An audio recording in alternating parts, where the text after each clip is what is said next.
कालांश रसायन की पाठशाला में हमारे चैनल के माध्यम से पठन पाठन करने वाले सभी छात्र छात्राओं का मैं पुनः स्वागत करता हूं।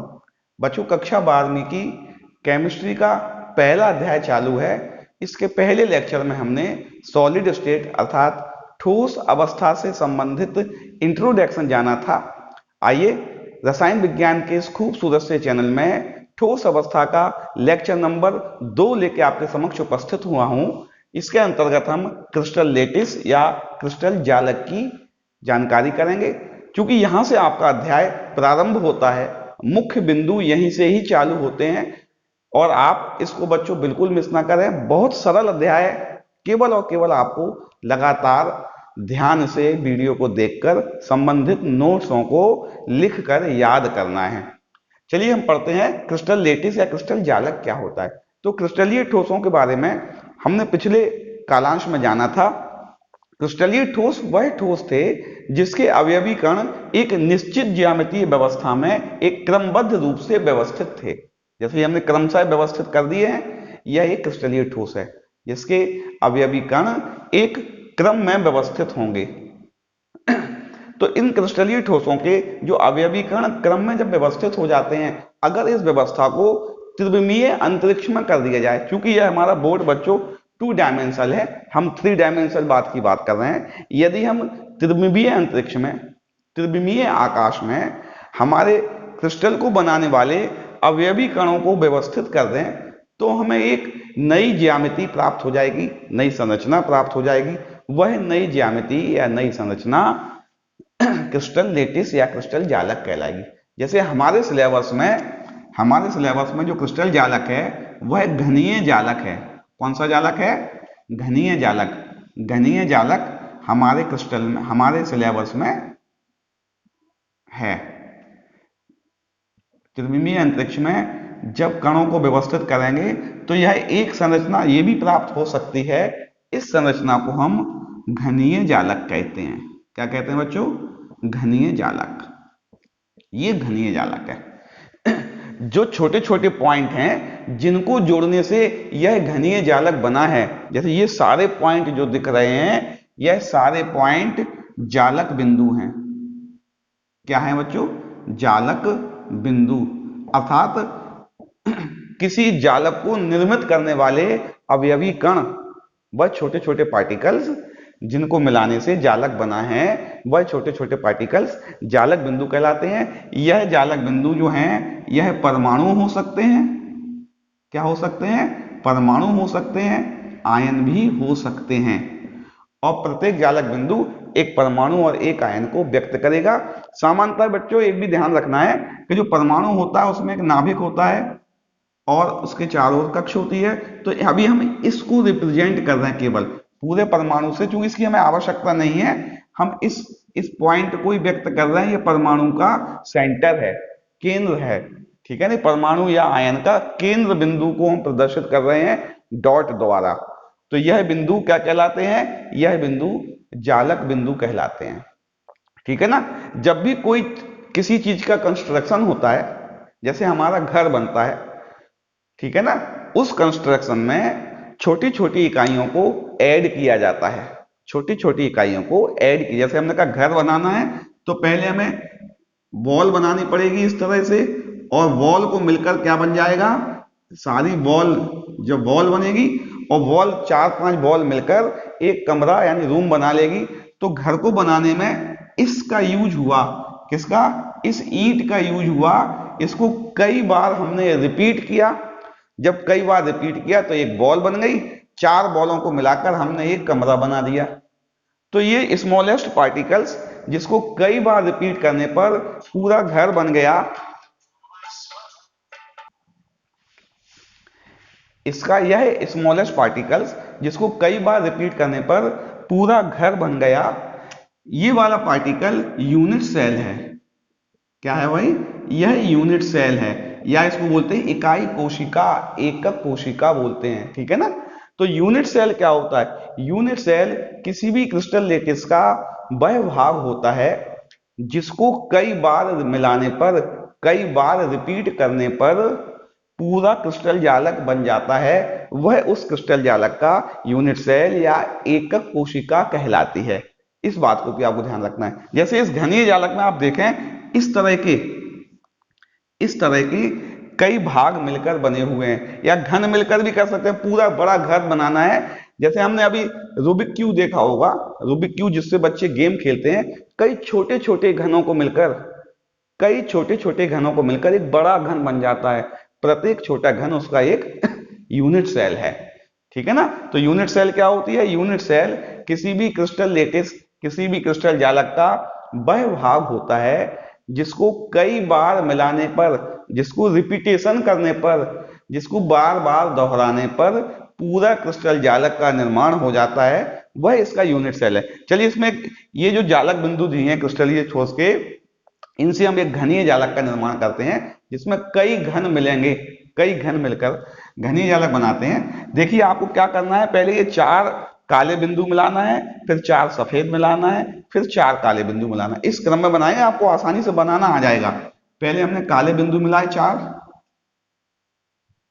ये 4 हमने काले बिंदु मिला दिए। ठीक है ना। अब हम 4 सफेद बिंदुओं को मिलाएंगे, चूंकि हमने कणों की व्यवस्था की है। फिर हमने 4 काले बिंदुओं को मिलाया, और फिर हमने 4 सफेद बिंदुओं को मिलाया। अब ऊपर से सबको मिला देंगे, ऊपर से हम क्या करेंगे, सबको मिला देंगे। तो यह एक घनीय क्रिस्टल बन गया। इसमें कई छोटे छोटे क्यूब हैं, आप ध्यान से देखेंगे, थोड़ा ध्यान लगाएंगे तो आपको समझ में आएगा। कई छोटे छोटे क्यूब हैं। तो ये क्या बन गया, यह घनीय जालक बन गया, यह घनीय जालक बन गया या घनीय लेटिस बन गया। और ये जो इसके पॉइंट हैं, ये लेटिस पॉइंट हैं। क्या है बेटा, ये लेटिस पॉइंट हैं। जालक जिन जिन बिंदुओं से मिलकर बना है वो लेटिस पॉइंट है। और रिपीटिंग यूनिट क्या है, यूनिट सेल है। जैसे एक क्यूब इसका यूनिट सेल हो गया ना, इसके ये यूनिट सेल है। यूनिट सेल के पार्टिकल्स अभी हम देखते हैं। तो आपको समझ में आ रहा है अभी, क्या समझ में आया आपको कि क्रिस्टल लेटिस क्या होता है? जब किसी क्रिस्टलीय ठोस में उसके अवयवी कणों को त्रिविमीय आकाश में, त्रिविमीय अंतरिक्ष में क्रमबद्ध रूप से व्यवस्थित करने के पश्चात हमें जो भी संरचना, जो भी आकृति प्राप्त होती है, वह संरचना या वह आकृति क्रिस्टल लेटिस या क्रिस्टल जालक कहलाती है। और क्रिस्टल जालक को जिन कंस्टिट्यूएंट पार्टिकल्स के क्रमबद्ध व्यवस्था से बना हुआ है, जो छोटे छोटे पार्टिकल्स हैं जिनसे पूरा क्रिस्टल बन गया है, वह स्मॉलेस्ट छोटे छोटे पार्टिकल्स जालक बिंदु या लेटिस पॉइंट कहलाते हैं। किसी भी क्रिस्टल जालक में एक यूनिट ऐसी होती है जिसको कई बार रिपीट करने के पश्चात पूरा क्रिस्टल जालक बन जाता है, वह यूनिट यूनिट सेल या एकक कोशिका कहलाती है। हमारे यहाँ चूंकि हमारे कक्षा 12वीं के सिलेबस में क्यूबिक यूनिट सेल है, कौन सी है, क्यूबिक अर्थात घनीय जालक है। तो घनीय जालक को निर्मित करने वाली यूनिट सेल कितने प्रकार की होती हैं, वह हमें पढ़ना है। अभी हमें क्या पढ़ना है, यूनिट सेल के प्रकार, यूनिट सेल इकाई कोशिका के प्रकार पढ़ने हैं। वो भी किस में पढ़ने, केवल हमें घनीय जालक में। इसकी बात हो रही है अभी, ठीक है ना। तो सबसे पहली यूनिट सेल होती है सिंपल या सरल। घनीय जालक की है तो सरल घनीय बोलेंगे, सिंपल क्यूबिक बोलेंगे, या इसी को हम बोलते हैं बेटा प्रिमिटिव। घनीय यूनिट सेल, सरल घनी यूनिट सेल, सरल घनी यूनिट सेल या प्रिमिटिव यूनिट सेल हमारी पहली यूनिट सेल है। और दूसरा होता है केंद्रित, सेंटर्ड। दूसरी कौन सी होती है, केंद्रित। पहली होती है घनीय यूनिट सेल और सॉरी सिंपल यूनिट सेल, दूसरी होती है केंद्रित यूनिट सेल। जो केंद्रित यूनिट सेल होती है वह मुख्यतः 3 प्रकार की होती है। पहली होती है फलक केंद्रित, दूसरी होती है अंतः केंद्रित, और तीसरी होती है अंत्य। ऐसा लिखा होता है या एंड लिखो बच्चों, एंड ज्यादा सही है, एंड सेंटर्ड। यानी कि हमारी यूनिट सेल जो है, यूनिट सेल जो है मुख्यतः 2 प्रकार की होती है। एक सिंपल यूनिट सेल, दूसरा centred unit cell. Simple unit cell को प्रिमिटिव यूनिट सेल भी बोलते हैं। Centred unit cell, face centred, body centred and centred, चार, यानी कुल मिला के हमारी 4 तरह की यूनिट सेल हो गई हैं। कितनी यूनिट सेल हो गई हैं? 4 तरह की। बहुत महत्वपूर्ण भाग है बच्चों इसका, ये इस टॉपिक का बहुत महत्वपूर्ण भाग है। यूनिट सेल के प्रश्न आते हैं। आइए हम अलग अलग से इन सभी यूनिट सेल की चर्चा करते हैं कि सिंपल यूनिट सेल क्या होती है, या प्रिमिटिव केंद्रित यूनिट सेल क्या होती है, और केंद्रित में फलक केंद्रित, अंतरा केंद्रित और एंड केंद्रित यूनिट सेल किसे कहते हैं, इस बात की हम चर्चा करते हैं। सबसे पहले हम पढ़ रहे हैं सरल घनीय। सरल घनीय, सरल घनीय यूनिट सेल क्या होगी? निश्चित के सिंपल क्यूबिक है तो हमें सिंपल क्यूब बनाना है। क्या बनाना है? सिंपल क्यूब बनाना है। सरल घनीय यूनिट सेल वह यूनिट सेल होगी जिसके जो लेटिस पॉइंट होंगे, लेटिस पॉइंट अब हम जान चुके हैं, लेटिस पॉइंट मतलब ये वाले पॉइंट जो होते हैं ना। सरल घनीय यूनिट सेल वह यूनिट सेल होती है जिसके घन के 8 कोनों पर एक एक जालक बिंदु होता है। घन जो है बच्चों, घन के 8 कोने होते हैं, आप जानते हैं। क्यूब आप पकड़ के देखना, आप अपना कमरा भी देख सकते हैं। कमरे में अगर बैठे हो, कमरा अगर एक स्क्वायर कमरा है तो 3 कोने, 4 कोने नीचे के और 4 कोने ऊपर के, वो 8 कॉर्नर होते हैं। तो जिनमें क्या होता है, जो जालक बिंदु हैं वो कहां होते हैं? कहां होते हैं? कॉर्नर पर होते हैं। कितने जालक बिंदु होते हैं? 8। यानी कि सरल घनीय क्यूबिक सेल वह क्यूबिक सेल होता है जिसके प्रत्येक कोने पर एक एक जालक बिंदु पाया जाता है, या एक एक अवयवी कण पाया जाता है, या एक एक कॉन्स्टिट्यूएंट्स पार्टिकल्स पाया जाता है। वह सरल घनीय जालक कहलाता है। ठीक है, क्लियर है ना आपको? चलिए, दूसरा आता है केंद्रित। अब केंद्रित जालक की हम चर्चा कर लें। केंद्रित जालक मुख्यतः 3 प्रकार के थे। तो पहला था फलक केंद्रित,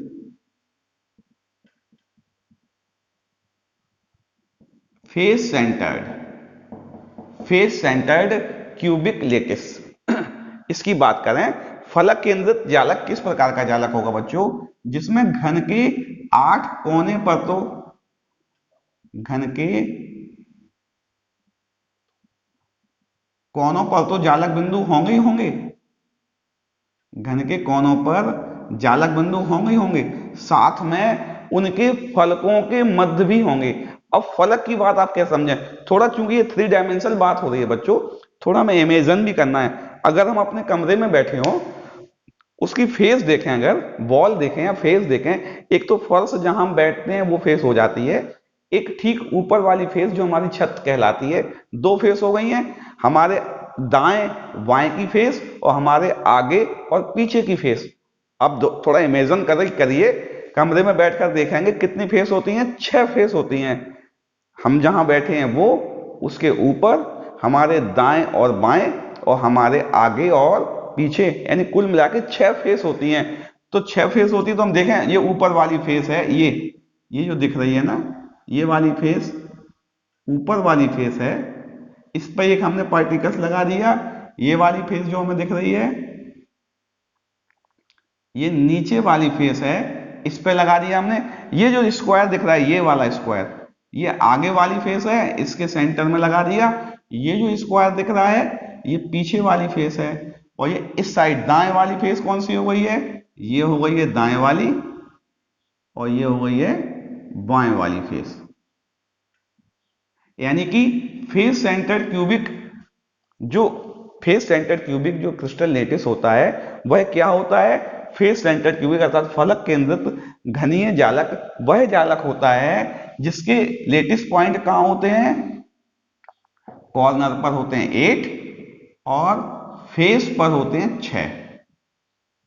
प्रत्येक यूनिट सेल में कॉर्नर पर 8 और फेस पर 6 जालक बिंदु पाए जाते हैं, ऐसा जालक फलक केंद्रित घनीय जालक कहलाता है। ठीक है ना। तीसरी बात, दूसरा लिखें, अंतः केंद्रित, अंतः केंद्रित body centred cubic, body centred cubic lattice, crystal lattice क्या होता है? फिर वही होगा, कोने पर तो होंगे ही होंगे। ऐसा क्रिस्टल लेटिस, इस प्रकार का क्रिस्टलीय जालक जिसके जालक बिंदु क्रिस्टलीय जालक के कोने पर तो होंगे ही होंगे, एक उसके अंतः केंद्र में होगा। यानी हमारे कमरे का वह भाग, ऐसा पॉइंट जिससे हम सभी डायरेक्शन में जाएंगे, सभी कॉर्नर्स पर जाएंगे, बराबर दूरी तय करेंगे, एक समान दूरी तय करेंगे। जैसे हमने माना इसका अंतः केंद्र ये है, यहां भी जाएंगे हम इस कॉर्नर पर तब भी ठीक है, यहां भी जाएंगे, यहां भी जाएंगे, यहां भी जाएंगे, इस कॉर्नर पर जाएंगे, सभी कॉर्नर पर जाएंगे तो एक समान दूरी बिल्कुल सेंटर में होगा। यानी एक जालक बिंदु कहां होगा? क्रिस्टल के घन के सेंटर में होगा और 8 जालक बिंदु कोने में होंगे। तो ऐसी यूनिट सेल अंतः केंद्रित घनीय यूनिट सेल अर्थात बॉडी सेंटर्ड यूनिट सेल कहलाती है। यानी इसमें कहां कहां हुआ है? कॉर्नर पे 8 और केंद्र में एक, केंद्र में एक अवयवी कण होता है। यह अंतः केंद्रित घनीय यूनिट सेल कहलाता है। नंबर तीसरा आता है अंत्य, या इसको बोलते हैं एंड केंद्रित। अंत्य केंद्रित या एंड केंद्रित यूनिट सेल क्या होगी? यह इस प्रकार की यूनिट सेल होगी, मैं एक बना दे रहा हूं अभी, और एक और बना दे रहा हूं।